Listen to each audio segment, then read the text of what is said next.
Today, we delve into a deeply perplexing crime that occurred in Spain. This case became so widespread that it was even adapted for the screen. Despite this, the arguments continue to rage on. Many believe the outcome of the case was a miscarriage of justice. Rosario Porto and her husband, Alfonso Batera, were affluent individuals. Rosario's father was a prominent lawyer, the honorary consul of France. Her mother was an art teacher. The daughter followed her father's footsteps and became a successful lawyer. In 1997, she was appointed as the French consul, inheriting the position from her father. Alfonso was a well-known journalist. In 1996, the couple married and moved into a grand apartment that occupied an entire floor of a building in the upscale area of Santiago de Compostela, Spain. Rosario suffered from lupus, and as a result, doctors recommended she avoid pregnancy. Thus, they decided to bring joy to a little girl who, due to fate, had been abandoned by her parents. There were significant difficulties with this in Spain. When they were in their early 30s, the family decided to go to China to adopt the child. After overcoming numerous bureaucratic hurdles, they managed to find themselves in an orphanage. From the very first moments, Rosario's attention was drawn to a 9-month-old girl named Yong Fong, who was born on September 30th, 2000. Her biological parents immediately abandoned her, and she ended up with her grandparents. Unfortunately, fate wasn't kind to her from the start. Yong Fong ended up in the orphanage after her relatives passed away shortly thereafter. It took her new mother and father 2 weeks in China to sort out all the bureaucratic difficulties and officially adopt the girl. During the flight back to Spain, in her documents, she was listed as Asunta Yong Fong. This situation seemed unusual, as Asunta was one of the first adopted Chinese children in the region. At first glance, she was very fortunate to end up in a respected and wealthy family. Sadly, the joy of this union was short-lived. Asunta grew into a very capable girl. She was an excellent student, studied several languages, did ballet, and attended music school. It seemed as though her parents wanted to give her every opportunity. On July 4th, 2013, Rosario and her daughter, 12-year-old Asunta, went to the beach because they wanted to cool off on a hot day. The girl began to tell a frightening story about a sinister man dressed in black, wearing a mask and gloves, who had tried to strangle her the previous night. The longer she spoke, the more she lost control of herself and eventually burst into tears. The mother knew about this. She herself was present at the scene, but for some reason, the woman didn't even contact the police. At 10:30 p.m. on September 21st, 2013, Rosario and Alfonso were at a police station, but for a different reason. They reported that their 12-year-old daughter had been missing for several hours. At Alfonso's suggestion, the woman recounted the child's story of a nighttime attack that had happened 2.5 months earlier. Against this backdrop, the parents feared that the intruder had entered the house again and that something irreparable had happened to their daughter. She had probably been kidnapped. The man was sure that she was no longer alive. They implored the police to act as quickly as possible. Towards the morning of September 22nd, 2 men were driving in a car through a forest. Both were returning from a bar. Suddenly, the driver stopped, saying that he had noticed something strange in the forest.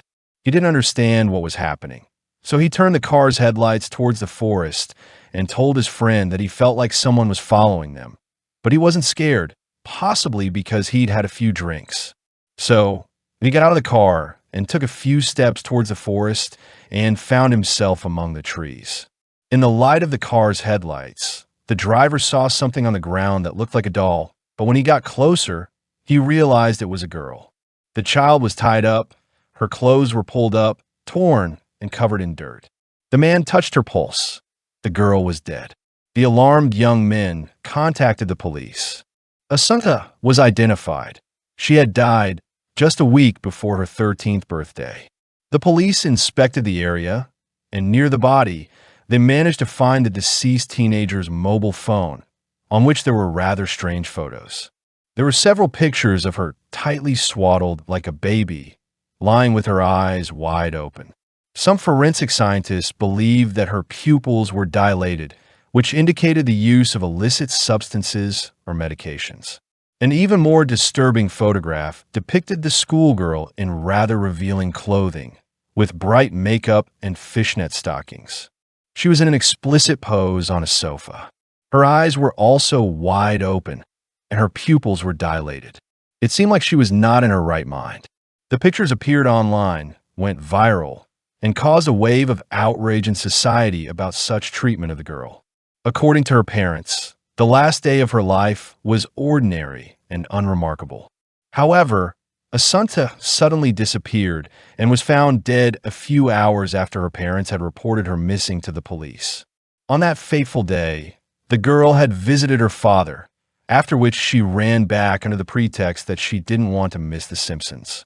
Around 7 p.m., after this meeting, Rosario returned from work and saw her daughter in her room, where she had spread out her books on the floor to do her homework. The woman didn't suspect anything and simply drove to a country house, which was about half an hour away. She was going to take swimsuits and some things, as a beach holiday was planned for the next day. Rosario returned around 9:30 p.m. At that time, Asunta was no longer in the apartment. The adoptive mother was worried, as the girl hadn't called or warned that she was going somewhere, which was unusual for her, but she thought that perhaps the girl had gone to see friends, although it was already late. The woman began to call the teenager's friends and her husband, but it turned out that no one had seen Asunta. Naturally, the mother was considered the last person who had seen the girl alive. Therefore, she was among the first to attract the detective's interest and was questioned at the police station. During her conversation with law enforcement officers, Rosario recalled the details of that night of July 4th, when the first attack happened. Asunta closed the front door when they returned from the store together and accidentally left the key in the lock. The mother didn't notice this detail, and they both went to sleep. Suddenly, Rosario woke up around 3 o'clock in the morning, hearing cries for help. Alfonso wasn't with them at the time, so there was no one to help. She went up to her daughter's room, where she saw the silhouette of a large man who was pressing the girl down to the floor with his hand and seemed to be strangling her. The mother rushed at the attacker, but he was a strong man, so he easily threw her against the wall. Fortunately, he didn't harm anyone and simply ran away. Rosario described him as a strong man in black, of middle age. He wore a mask and gloves, so it wasn't possible to give a more detailed description. Asunta told her friend about what had happened, even sent a few photos with red marks on her neck. The father said that the girl had long had problems with depression. She even used special medications prescribed by doctors. This was confirmed as Asunta talked to her friends and shared her experiences. However, the last dialogues on this topic were quite positive. The girl confirmed that she felt much better. Rosario claimed that after the attack, she didn't try to find out the truth. The woman cited the child's difficult emotional state and claimed that she was afraid of disturbing Asunta, which would inevitably happen if she inquired with the police. However, this was an unconvincing excuse. Over the years of the tragedy, the girl even ended up in a psychiatric hospital, as she repeatedly spoke of wanting to end her life. Asunta was very tired of the overloads at school and in extra classes, which led to breakdowns. Difficult relationships had developed in the family, but the parents managed to smooth over the rough edges and come to an understanding with the girl. At least, that's what they said. The girl's nanny, however, said that the mother had been very irritated lately that Asunta no longer met her ideals, and she started to do worse in her studies. The girl, in a sense, had become a burden to her, so Rosario was looking for options on where to send her daughter to study, so that she would be far away from her. Having received this information, the detectives decided to check it immediately. First of all, they were interested in the country house that Rosario had visited on the day the girl disappeared. In fact, Asunta's body was found only 4 kilometers from it. When the detectives arrived here, the woman, it seemed, didn't expect to see them. She rushed headlong to the second floor. Obviously, the suspect was trying to hide something. She was caught in the bathroom, where the heroine of the story was leaning over a trash can. When one of the detectives looked inside, he saw a piece of orange rope inside, exactly the same as the one with which the deceased's hands and feet had been tied. There was also a black mask and gloves. All the items were taken for examination. Unfortunately, no fingerprints or DNA were found. Simultaneously, forensic experts were performing an autopsy on the victim. During the examination of the body, the forensic scientists didn't immediately measure the body temperature, fearing to spoil the evidence, so the exact time of death couldn't be established. But Asunta was presumably murdered around 8 p.m. It turned out that the cause of death was suffocation. Her mouth and nose were covered with some soft object, probably a pillow, which prevented her from breathing and caused her to lose consciousness, after which she died. The results of the toxicological examination were the most shocking. A very high dosage of lorazepam was detected in the schoolgirl's blood. The girl's blood contained a level equivalent to 27 tablets, which is 9 times the normal dose for an adult. Hair tests were performed. It turned out that this wasn't the first time. She had already experienced similar overdoses 3 months before her death, starting from the time of the first intrusion into the house. It's worth noting that overdoses of this drug cause amnesia, the inability to control muscles and movement. The drug was used to treat anxiety disorders and insomnia. The police quickly found out that Rosario used it to combat depression. However, it wasn't prescribed to Asunta. Why she was taking the medication, no one could explain. According to the mother, the criminals had pumped the girl with this drug so that she wouldn't remember these events. The detectives began a large-scale investigation of the surveillance cameras in the area, hoping to trace the girl's movements on that fateful day. Around 2 p.m., Asunta visited her father. At 5:21 p.m., the girl returned home. At 5:28 p.m., her mother arrived. Another camera at a gas station recorded at 6:20 p.m. a green Mercedes, which belonged to Rosario. As she admitted, the car was heading towards the country house. But it was obvious that, besides the driver, there was a girl in the cabin who was identified as the woman's adopted daughter. They were heading in the direction where Asunta's body was later found. All this completely contradicted the woman's previous testimony. So, Rosario automatically became the main suspect in the murder. Thus, the woman once again found herself in an interrogation. She justified her lies with fear and shame for the fact that it was under her care that her adopted daughter had disappeared. Now she told a new version of events, according to which they had gone together to get swimsuits. But Asunta didn't want to go with her into the country house when they arrived. The schoolgirl decided to wait in the car while her mother took everything she needed and also did a few small errands. But it all dragged on. The girl began to ask to go back home to do her homework and rest. Rosario agreed and dropped her back, but dropped her off not near the apartment, but 3 minutes walk from the house so as not to drive around the narrow streets. The woman was worried that her daughter didn't make it home and was attacked on the street. So when she returned and didn't find her daughter at home, she immediately took action and turned to her ex for help. They went to the police station. The man claimed that he had stayed home all day and wasn't involved in what had happened.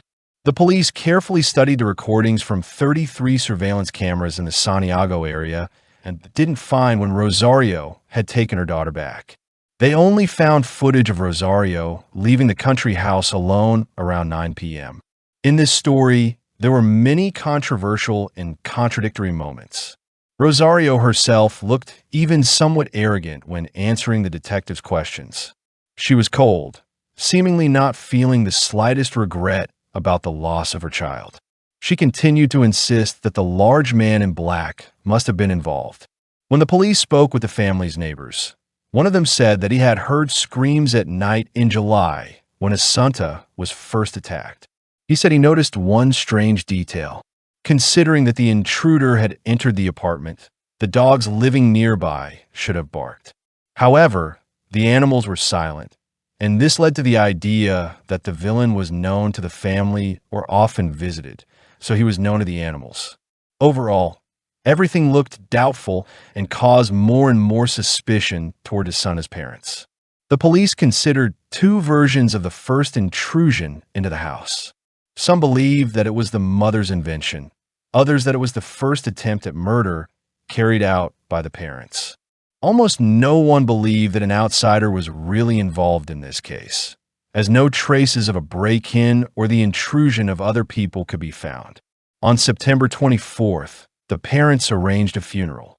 Rosario and Alfonso behaved rather strangely, even taking a selfie in front of the coffin. Because of the lies in her testimony, the woman was arrested after the funeral.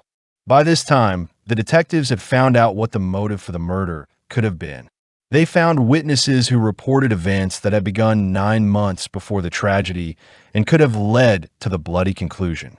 It was established that in January 2013, Rosario had started a relationship with a real estate agent named Manuel Garcia, whom she had enlisted to sell property. The man was married and made it clear that he wasn't going to leave his family. For him, it was just a fling. She was satisfied with this, and the secret relationship continued. In the same period, the relationship with her husband began to deteriorate rapidly.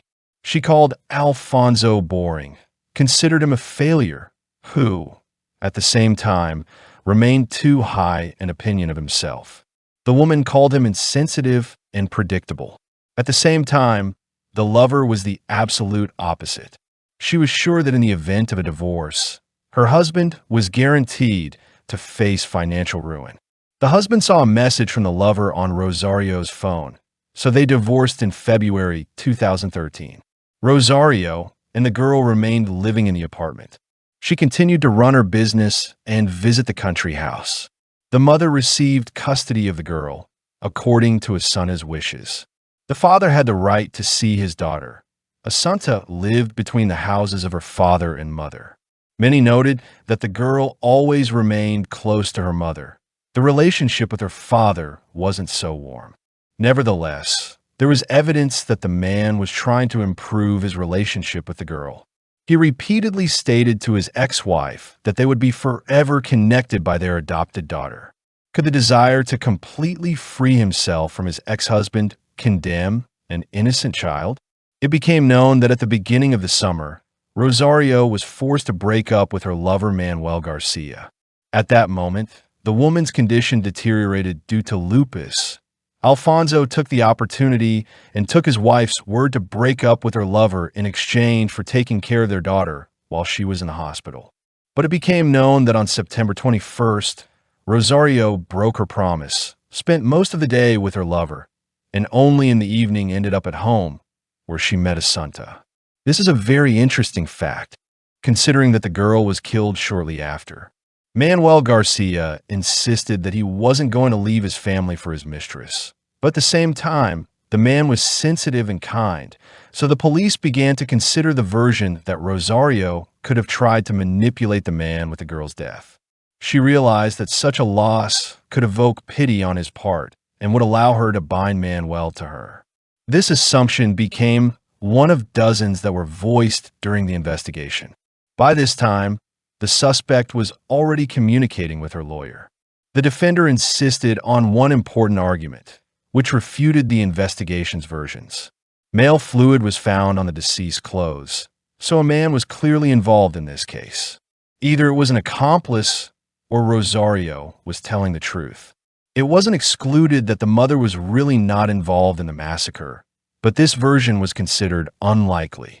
This weighty argument needed to be refuted, so the police officers took up the case with renewed vigor. Materials were collected for analysis. Now it was necessary to wait for the results. First of all, the origin of the samples of male fluid on the victim's body was of interest. In the meantime, several options were being considered. For example, the father could have attacked, but even more interest was caused by Manuel Garcia. Nevertheless, the lover had an alibi, and there was no strong motive to kill the girl, so he was quickly removed from the list of suspects. Unexpectedly, The found DNA samples turned out to belong to a completely unrelated person named Ramira. He was a citizen of Colombia who lived in Madrid, almost 6 hours away from Santiago, where the tragedy occurred. It all seemed strange. The police met with him, and from the very beginning, the man began to defend himself desperately. According to him, he had no idea who Asunta was. He insisted that he had never been in that city and wasn't involved in the murder. Ramira indeed had a confirmed alibi. He was having dinner at the Madrid restaurant with his girlfriend and was captured by surveillance cameras. At this stage, nothing could be presented to the man. It seemed he was honest.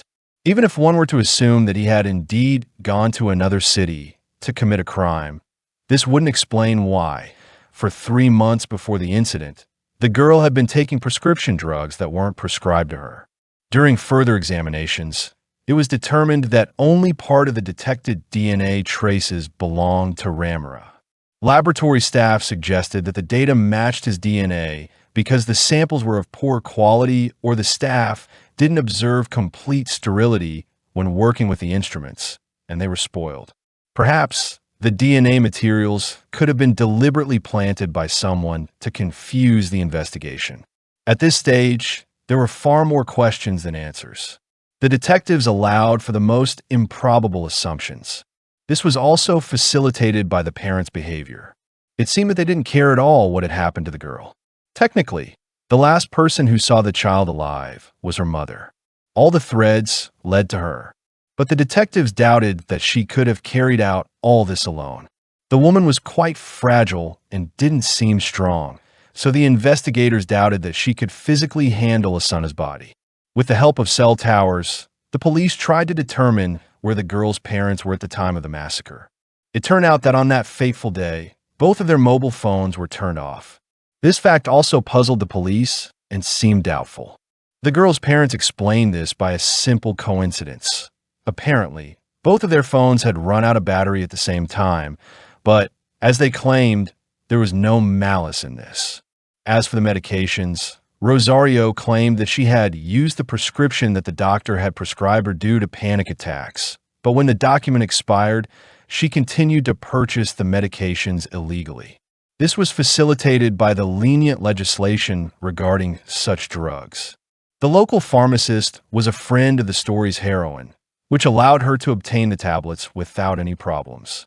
However, after talking with this acquaintance, the detectives learned that the murdered woman's mother had first applied for lorazepam on July 5th, the day after the intruder first broke into the house and attacked the girl, and recently, her husband had been buying the drug in large quantities. By putting all the circumstances together, the detectives decided to arrest Alfonso. As it turned out, shortly before the tragedy, even some of the teenager's teachers noticed oddities in her behavior. Once, Asunta came with her father to a violin lesson, where she behaved as if she couldn't quite control herself. Alfonso claimed that his daughter was simply under the influence of allergy medications. The teachers emphasized that she had always been very closed, didn't talk about her family, or what was happening in her relationships with her relatives. Subsequently, the incident with drowsiness was repeated many times. Nevertheless, the parents found excuses each time. As a rule, they referred to the schoolgirl's state of health. The teacher doubted and didn't believe the adopted girl's parents. When the police spoke with her, she described Asunta's symptoms and behavior, exactly repeating the list of lorazepam side effects. That same evening, she spoke with the father, who had come for his daughter, and described what had happened. After that, her suspicions only grew stronger as the man had changed the story and now claimed that his daughter was taking another medication. All this increasingly resembled a lie. It looked obviously suspicious. The last incident occurred 2 days before the tragedy. On that day, Rosario contacted the teacher and said that her daughter wouldn't be able to come to class because of a strong reaction to the medications that the doctors had prescribed. Hearing this testimony, the detectives no longer doubted that the adoptive parents were aware of taking the medications and were trying to poison the child. But why? In August 2013, when depression completely overwhelmed the mother, the girl was sent with a nanny on vacation in the countryside. There, she spent a month. The parents periodically called, but never visited Asunta. The girl was cheerful, happy, and carefree without her parents. At all stages of this case, one and the same fact kept surfacing. Despite the separation, Alfonso desperately wanted to restore the relationship with his former wife. In June 2013, just 3 months before the tragedy, Rosario was hospitalized with a nervous breakdown. During this period, Alfonso even moved back in. To some extent, the man was happy, as his desire to reunite with the family began to be realized. It was during this period that Rosario stopped seeing her lover. Her husband visited her in the hospital and took care of her after her discharge. It seemed that things in the family were starting to improve. But, as it turned out later, she lied, as she continued her affair with her lover and saw him on the day of the murder. In light of the revealed facts, the new assumption of the investigation was Alfonso's revenge. Perhaps he wanted to cause Rosario even more pain than she had suffered from him due to her infidelities. This could explain how the orange rope ended up in the urn of the country house, and it was simply planted by Alfonso.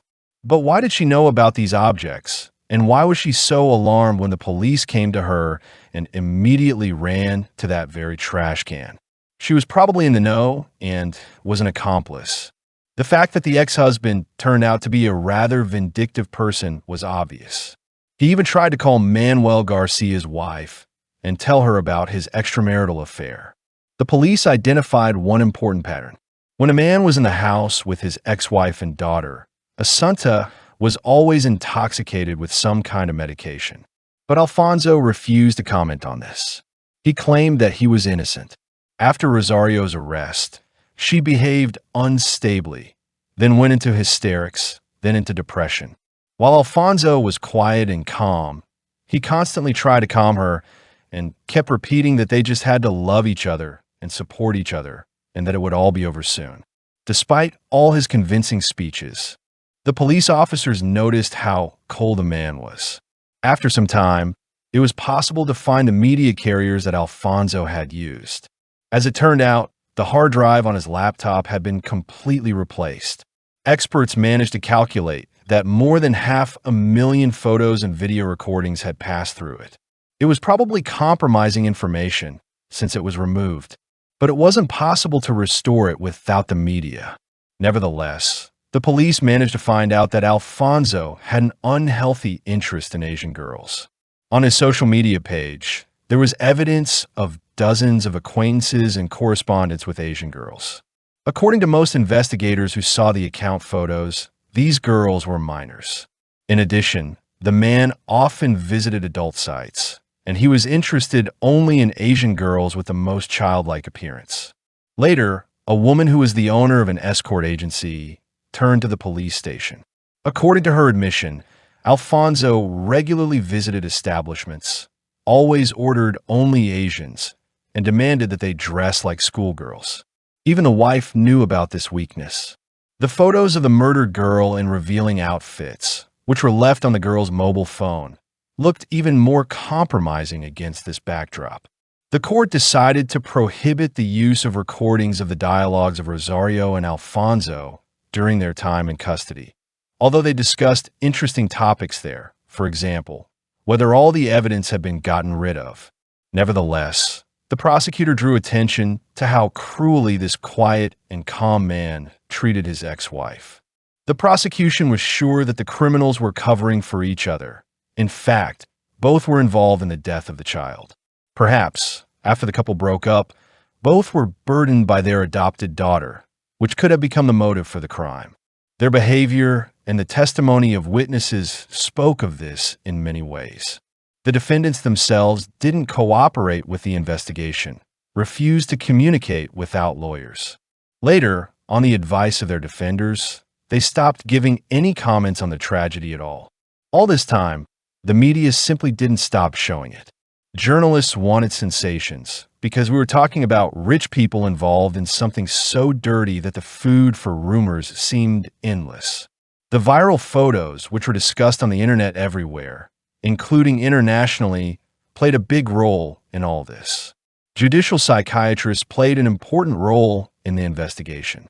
After analyzing the behavior of the adoptive parents, the specialists saw two narcissists with similar personality disorders who were intoxicated by the power of money, spoiled, and capricious. Apparently, they had adopted Asunta simply to portray a loving family because of the pressure from Rosario's parents. She became a toy for them. Unfortunately, as soon as she was no longer needed, the girl was first used, and then they decided to get rid of her. The prosecution had an important witness, a 15-year-old acquaintance of Asunta. Despite the fact that Alfonso claimed that he hadn't left the house all day until the evening on the day of the murder, this turned out to be a lie. The girl saw him with Asunta around 6 p.m. near Rosario's house. Later, this was confirmed by camera recordings. He also appeared on camera at 9 p.m. after the girl had disappeared, but before Rosario's call. These contradictory facts supplemented the list of evidence against the couple. In fact, it was a very controversial trial. Even the judge's behavior was called into question. Many believe that he simply wanted to become famous, and these suspicions turned out to be not unfounded.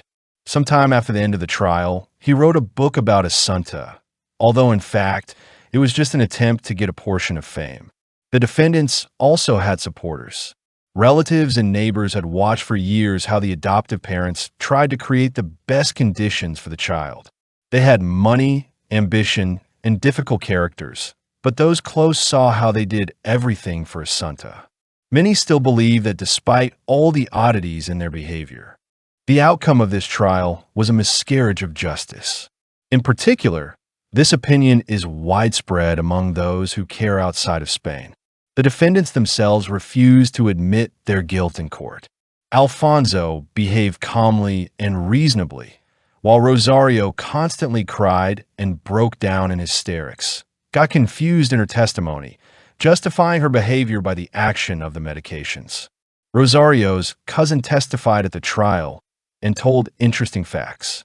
The defendant's parents died suddenly at home with a difference of 7 months. In 2011 and 2012, respectively. This happened before Asunta's death. The cousin assumed that Rosario was also involved in the murders of her parents and daughter in order to get all the inheritance. The defender denied these assumptions. Rosario's mother was 77 years old, and her father was 88. They died of old age in their beds, and nothing suspicious was revealed during the examination by doctors. But their bodies, like Asunta's, were cremated, so it wasn't possible to perform an exhumation and examine the remains to determine the violent death. In turn, the prosecution insisted that the child's parents were real psychopaths. Alfonso was clearly a pedophile who pumped his adopted daughter with drugs and then realized his dirty fantasies. It's possible that at some point she managed to retain the memory of these events, and she could have given them away, so it was decided to get rid of her as a threat. This theory was confirmed by numerous photographs and evidence that the man had a morbid attraction to underage Asian girls. Perhaps Rosario was also involved in what was happening or just knew about it, but continued to cover up the dirty deeds of her ex-husband, or maybe she just decided to get rid of the girl as an unnecessary thing, and she did it with Alfonso. On October 30th, 2015, the court found the adoptive parents guilty and sentenced each to 18 years in prison. After the start of serving their sentences, both filed appeals, but they were rejected. On November 18th, 2020, Rosario was found dead in her prison cell with a belt around her neck. It turned out to be her third attempt to voluntarily end her life. People who were not indifferent to Asunta's fate believed that she couldn't cope with the burden of guilt. Alfonso is still behind bars and continues to insist that he is innocent. This case became very high profile, not only in Spain, but also in China, causing much controversy regarding the granting of guardianship to foreign citizens.